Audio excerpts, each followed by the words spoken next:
welcome back. I'm here with Dr. Davin Spires in our segment Ask the Fat Doctor, and today we're talking about processed foods. Dr. Spires, thank you so much for joining us. Well, thanks so much for having me, Ashley. And this is our temporary set, and we'll be back on the new set in a few weeks, but thanks for being patient with us. Let's talk about processed foods. What are processed foods, and what are the health implications?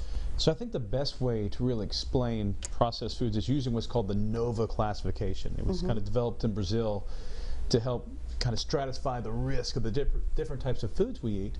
So unprocessed and minimally processed foods are the tier 1, and those are things like real fruits and vegetables, butchered cuts of meats and stuff like that.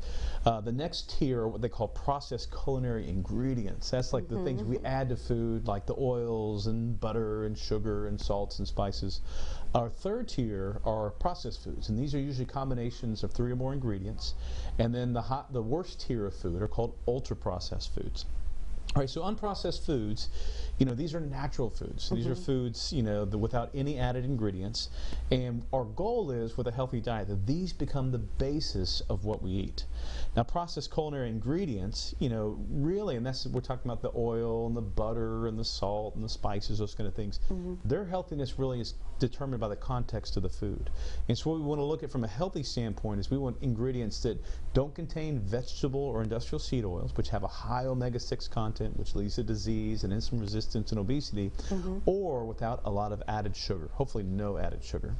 When it comes to processed foods, these are really anything you think of in terms of that doesn't grow on a tree or eat grass for a meal tend to be processed, including stuff like cheese, processed meats like ham and bacon, smoked fish, pastrami, even bread. If bread is just flour, yeast, and salt, we can consider that a processed food. But if you go to the store, you're going to find that most of them have emulsifiers and colorings and other additives, and it becomes ultra-processed.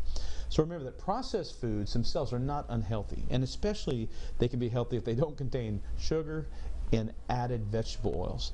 And then the danger, though, is that so many ways you can hide sugar and stuff like that in vegetable oils in a processed food without even knowing it. And then ultra-processed foods, these are kind of things where they're stripped down. They're so processed, the natural structure of the foods, the cellular structure is all removed, and it's stuff like pretty much white flour, sugar or high fructose corn syrup, vegetable oils, and trans fats.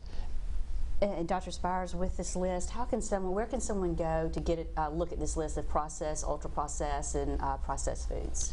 Well, the UN has a nice article on it that shows us all this information. You can go to levelshealth.com, and they have a nice article that goes through this information. And we're out of time. All right, sorry. But we can talk about it next time you come. Thank you so much for coming on the show. It was great to have you. And